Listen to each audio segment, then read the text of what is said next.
자, 우리 인사합시다. 따라서 하십시오.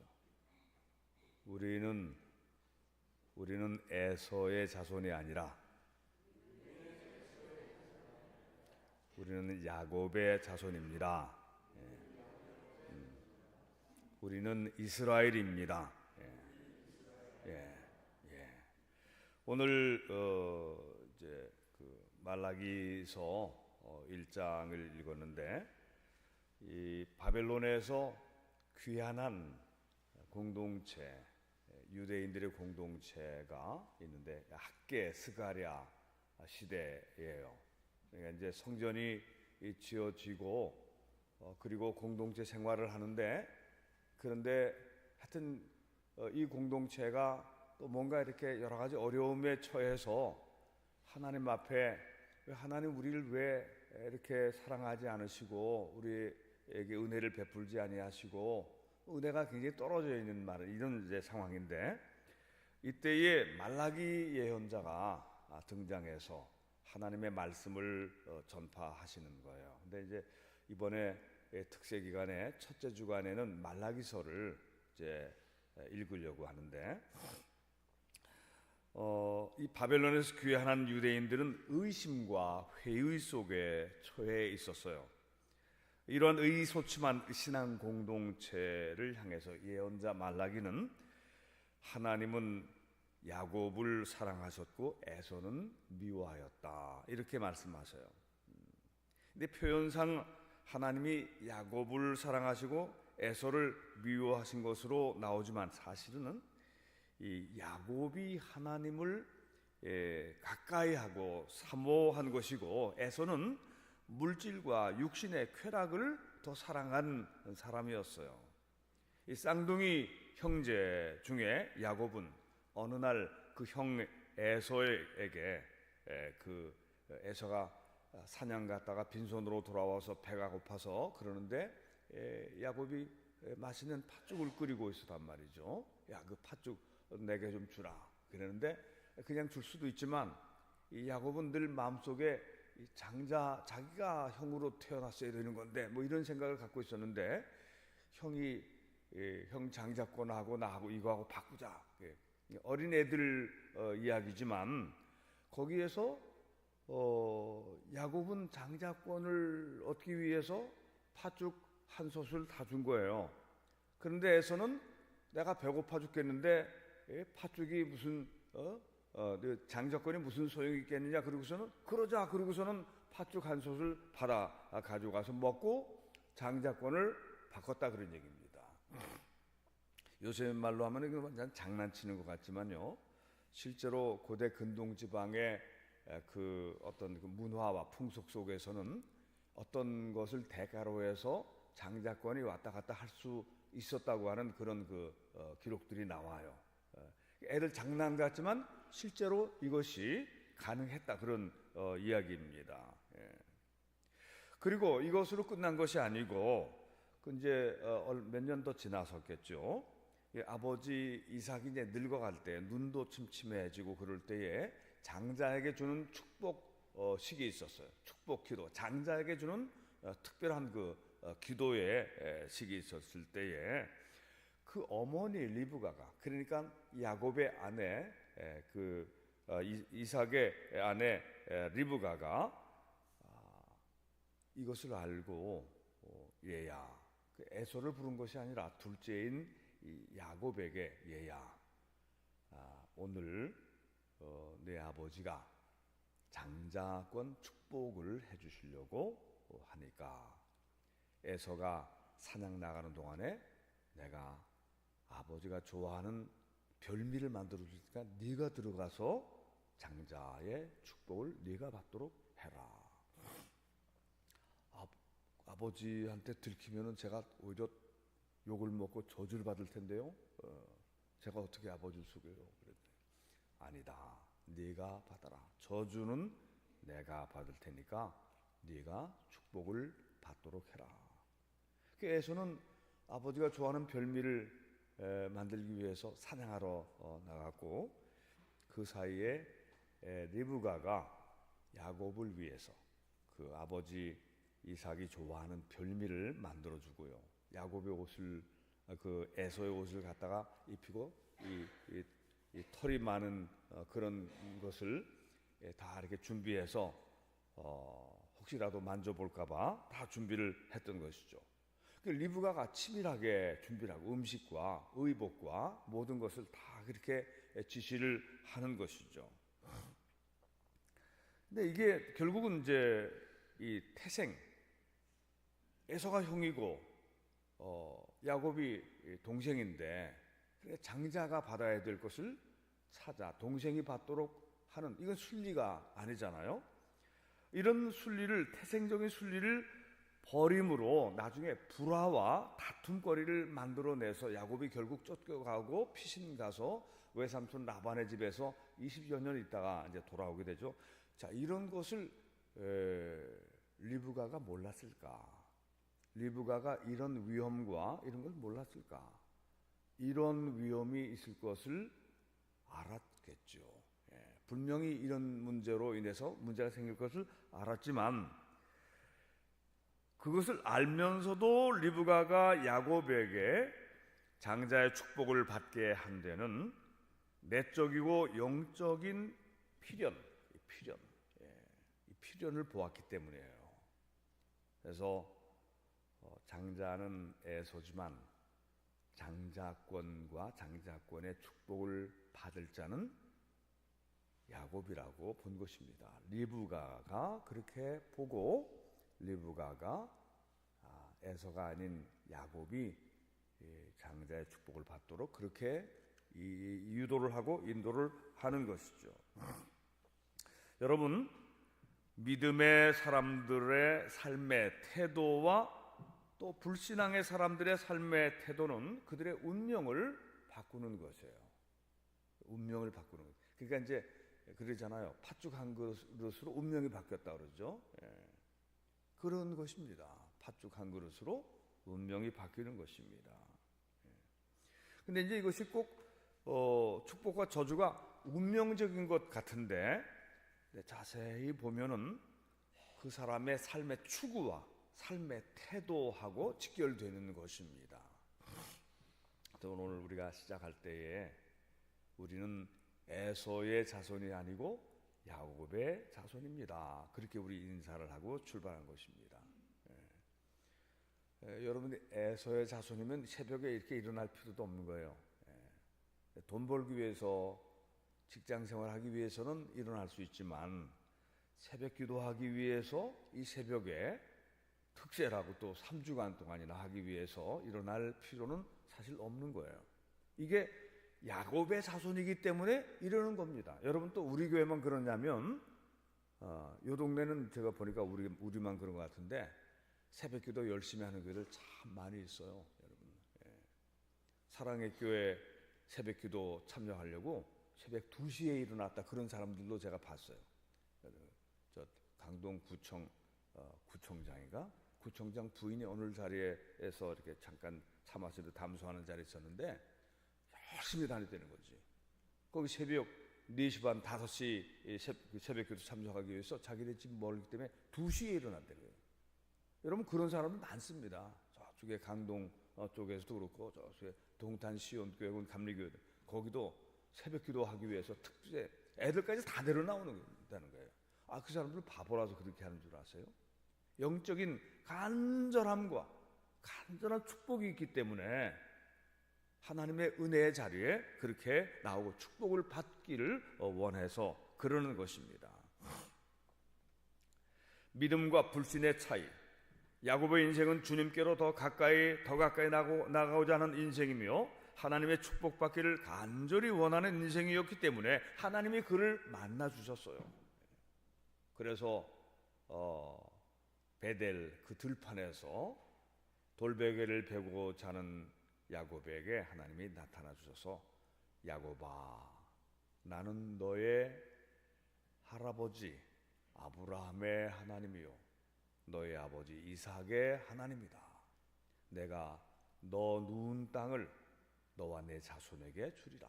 내가 어디로 가든지 내가 너를 지켜주고 너를 인도할 것이고 너를 무사히 이곳으로 또 다시 인도할 것이다. 내가 하늘에 내 자손들이 하늘의 별과 같이 빛나고 바다의 모래같이 그렇게 번성하게 될 것이다. 이렇게 말씀하시는 거예요. 나타나서. 그래서 야곱이 이곳은 하나님의 집이다, 베델이라고 이름을 짓고 하나님께 서원을 드리고 평생 하나님께 의지하며 살고 11조를 드리기로 하고, 그리고 베델에 하나님의 성소 예배당을, 하나님의 성소 하나님의 집을 지어서 베델이 유명한 성소가 된 것입니다. 그리고 그 야곱의 자손이 이스라엘 12지파, 그리고 거기서 위대한 족보 가문이 생겨나게 되는 것이죠. 에서의 인생은 장자의 자리와 축복을 빼앗긴 것에 대해서 통분하고 억울해했지만, 그러나 그의 인생은 사실상 하나님이 주시는 복을 열심히 구하지 않았어요. 뺏기고서는 억울하고 통분해했지만 그의 인생은 사실상은 세상 재미와 육신의 쾌락과 이 목구멍과 창자의 욕망에 따라서 충동적인 인생을 살았던 것입니다.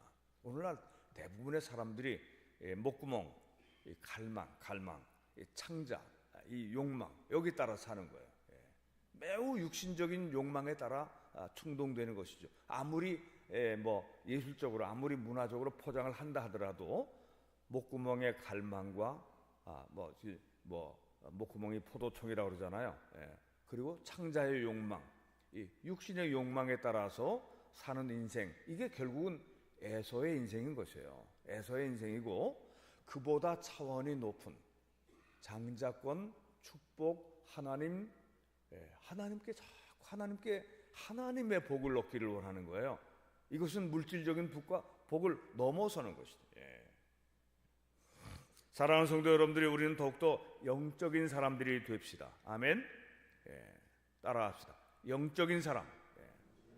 여러분들이 이미 영적인 사람들인데 보다 더 영적인 사람들이 되자, 그런 말씀이에요. 자, 그리고 야곱처럼 야복강에서 그 천사와 씨름할 때 그 천사의 그 옷자락을 놔주지 않고 간절히 매달렸던 이런 것이 오늘 우리에게 있어야 되는 거예요. 그래서 하나님이 내가 너한테 졌다, 그리고서 이스라엘이라는 이름을 주시는 거예요. 너 야곱이라고 이름 하지 말고. 야곱은 발목 잡은 자라는 거거든요. 발목 잡고 나온 자라는 거예요. 내 이름을 이스라엘이라고 하라. 하나님께 간절히 구하는 거예요. 하나님께 복받기를 간절히 구하는 거예요. 하나님께 가까이 가기를 원하고, 너희는 먼저 그의 나라와 그의 의를 구하라. 그리하면 이 모든 것을 너희에게 더하여 주시리라. 하나님을 항상 우선시 생각하고 하나님을 의지하고 산 것이죠. 오늘 읽은 이 말라기서의 이제 6절 이하의 후반절은 이 목회자와 제사장을 책망하는 그런 메시지입니다. 너희 내 이름을 멸시하는 제사장들아. 그래서 이 말라기서는 일반 성도들에게 하시는 말씀보다도요, 제사장들에게 주시는 경고의 메시지가 더 앞에 나오는 것입니다.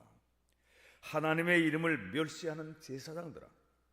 이것은 말하자면 목회자들의 무성의로 인해서 예배에 하나님 공경하는 것이 떨어진다, 그런 얘기예요. 더러운 떡 여호와의 식탁을 경멸히 여긴 것입니다. 하나님께 바칠 번제의 제물의 정성이 떨어진 거예요. 숫자만 대충 맞추고 순서만 대충 맞춰서 하나님께 드리기에 합당치 않은 그런 희생 제물로 드렸다는 얘기죠. 눈먼 희생, 저는 것, 병든 것으로 하나님 앞에 드렸다는 얘기죠. 너희가 그런 거를 총독에게 선물로 갖다 드려봐라. 그러면 총독이 그런 눈먼 거, 저는 거, 비쩍 마른 거, 비루먹은 거, 그걸 선물로 바꿔서 너희에게 고맙다고 그러겠느냐. 오히려 화를 낼 것이다. 너희는 오히려 진노를 받을 것이다. 하나님 앞에 너희가 예배를 더럽게, 무성의하게 말도 안 되는 성의도 없는 그런 것을 가지고 하나님 앞에 드리면서 하나님 제가 주님께 나왔습니다 이렇게 얘기하는 것이 이거 얼마나 예절에 어긋나는 것이고 하나님의 마음에 하나님을 공경하는 것이 아니라 하나님을 멸시하는 예배가 아니냐 그것은. 그러고서 너희가 복을 받겠느냐, 이게 상당히 신랄한 책망을 하고 계시는 거예요. 그리고 이 책망은 일반 평신도보다도 예배를 주관하는 이 목회자, 제사장들에게 먼저 직격탄으로 주어지고 있는 책망인 것입니다. 제단에 불을 헛되이 사르지 못하도록 성전 문을 닫을 자가 있었으면 좋겠도다. 이런 날이 저주와 큰 형벌로 나타나는 거예요. 제가 지난번에 이 코로나 팬데믹 사태 3년 동안 진행되는 동안에 그게 점점 강도가 심해졌잖아요. 예배 모이는 숫자도 막 방역 당국에서 20명 안쪽으로 모이게 하고 막 떨어져 앉게 하고 영상으로만 예배 드리도록 하고 찬송가도 부르지 못하도록 하고 마스크 쓰고 기도하게, 설교도 마스크 쓰고 하라고 그래가지고 저는 그 말도 안 되는 소리. 아나운서도 그러면 마스크 벗고 하란 말이지. 마스크 쓰고 하란 말이죠. 그래서 이제 끝까지 여기만 뭐 하나 치고서 했는데 정부하고 싸웠었죠. 그런데 여러분들도 그 위기를 잘 넘겼지만 제가 이 안에 살면서 새벽기도 때에 이 새벽에 문을 열잖아요. 문을 열 때 이 말씀이 늘 생각이 났어요. 제단에 불을 헛되이 사르지 못하도록 성전 문을 닫을 자가 있었으면 좋겠도다. 정부가 성전 문을 닫으려고 그랬었어요.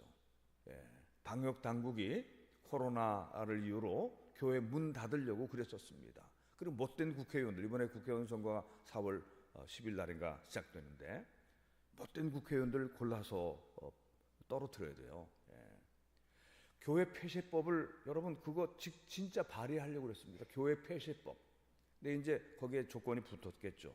코로나를 비롯해서 이 정부의 정책에 협조하지 않는 그런 교회들은 폐쇄하는 법안, 그런 것을 실제로 올리려고 그러다가 안 되겠으니까 그냥 도로 내렸어요.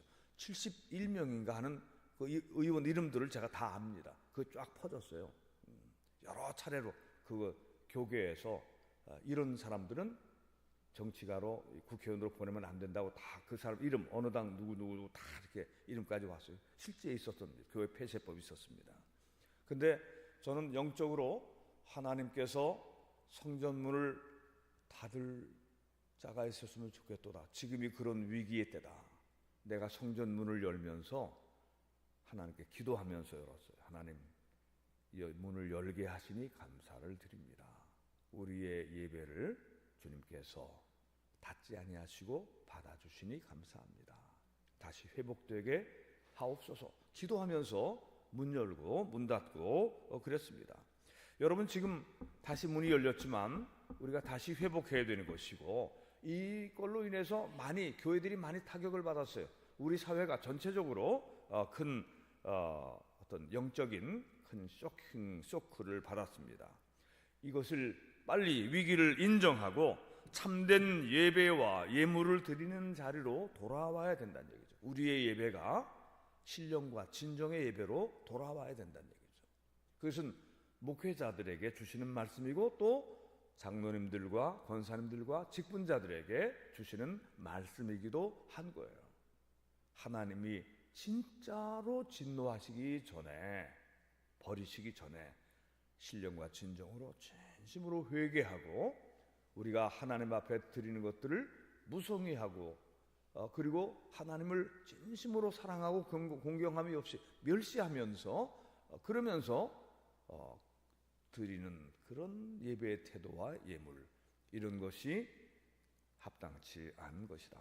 진정한 참된 예배와 예물을 드리는 자로 돌아와야 된다.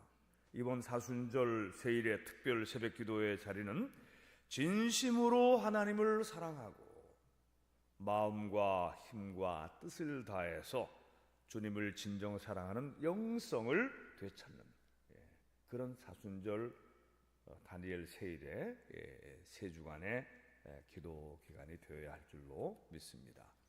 우리는 에서의 후손이 아니라 야곱의 후손인 것입니다.